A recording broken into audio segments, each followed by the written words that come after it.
Hi everyone, I hope you've been enjoying the arrival of spring a little more than I have.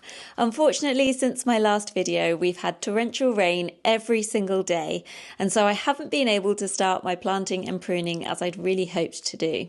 I was just starting to feel a little bit down about the endless wet weather when the universe sent me a lovely surprise, and I received an invitation somewhere very special to discuss a potential future partnership. Of course, I can't reveal too many details just yet, but I am definitely going to take you with me on this journey and show you as much of my beautiful surroundings as I possibly can. Our journey got off to a slightly rocky start this morning as I found I had a flat tyre despite changing them all only yesterday. We experienced pretty much every kind of weather on our 4.5 hour journey, from the grey drizzly skies back home to the snow-capped mountains at Roccaraso, where winter still has its firm grip.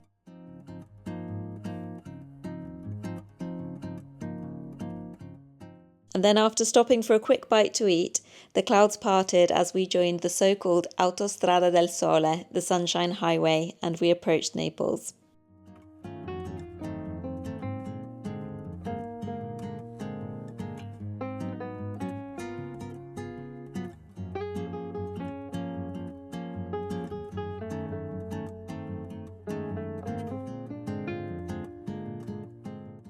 As we neared Sorrento, the views were just too good to not pull over and take them in for a few moments.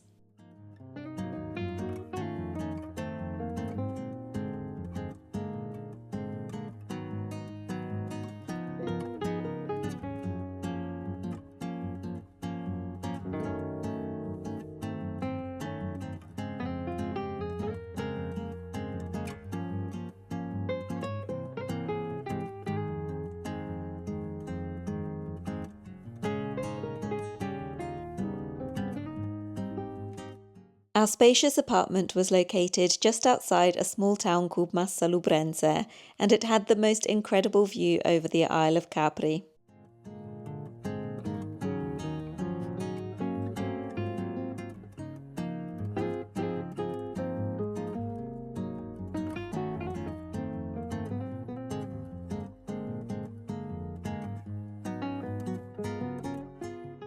With the change in weather, I think the dog was very happy to be on a cool tiled floor.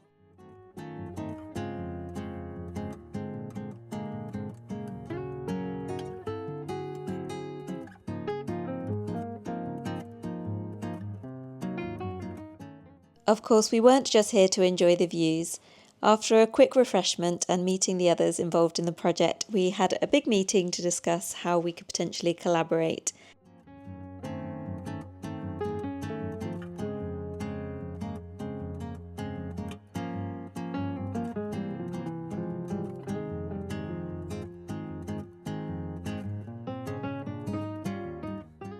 It felt so good to have the sunshine on our faces once again and to be surrounded by these beautiful views and the scent of lemons.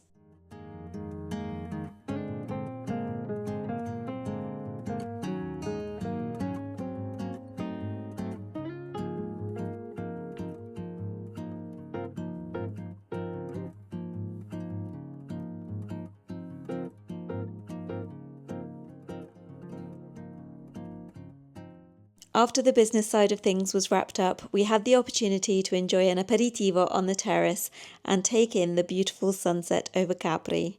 This is a moment I will not forget in a hurry.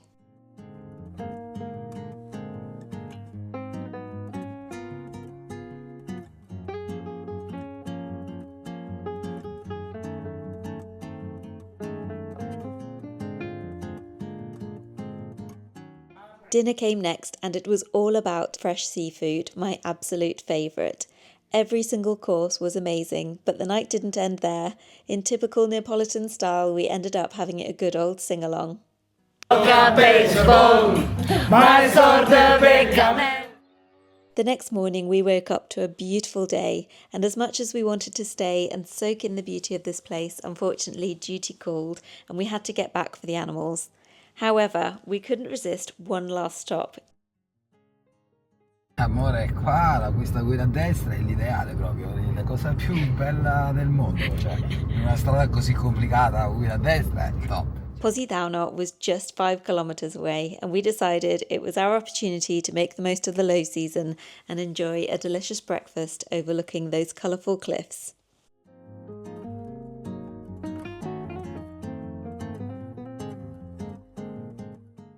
This cafe is new since I was last here, and they've had the ingenious idea to perch these tabletops on the railings so you can enjoy the beautiful views.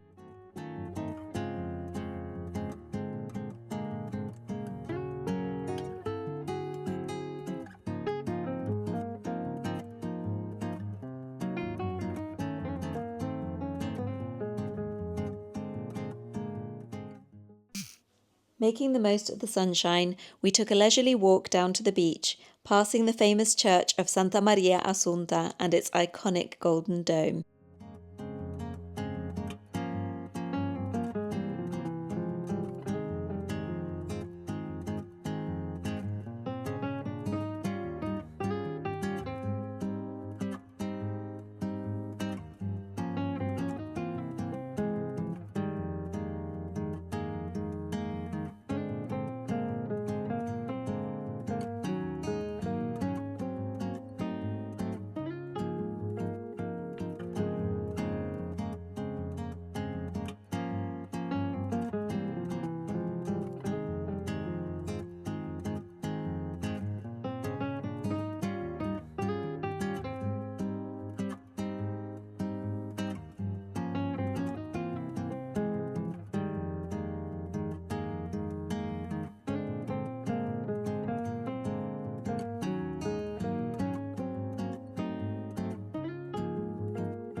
After a wander around some of my favourite shops, it was time to pick up some pastries for the journey home, including my all-time favourite, la sfogliatella.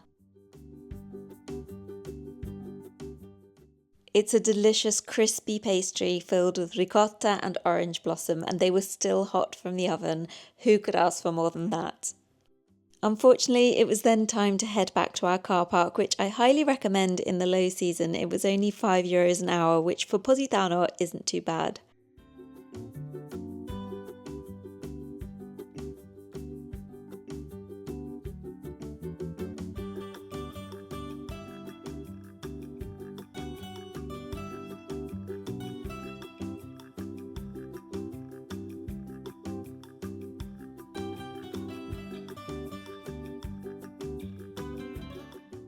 And then we were back on the road once more, but not for too long because we couldn't resist pulling over at one of these stalls to pick up some beautiful tomatoes.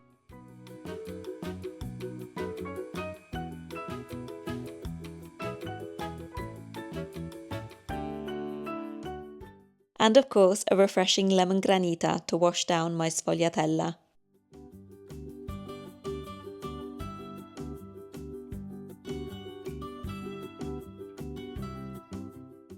As we approached Molise, the snow-capped mountains were back, but there was one last stop we had to make, which has become a bit of a pilgrimage for us every time we head in this direction. This is the famous Zio Fiore cheese shop, where they sell the most incredible buffalo mozzarella, and of course every corner is adorned with the face of my hero.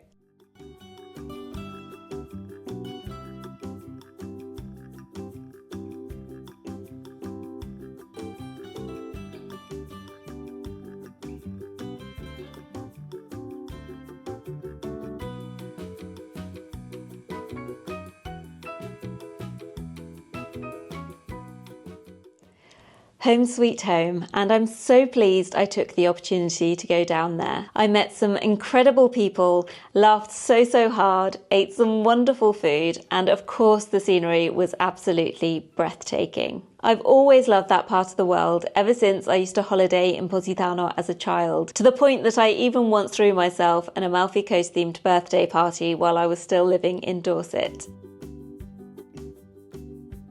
But I have to say that going at this time of year is truly special because it's not completely overrun with tourists. So if you're not planning to have a swim in the sea, then I would absolutely recommend going to the Amalfi Coast in April. I'm delighted to say that the sunshine has at last returned to Abruzzo, so next week I can get cracking on getting the homestead ready for spring. I will of course take you all along with me, so make sure you tune in for my next video and have a great week. Until then, bye bye.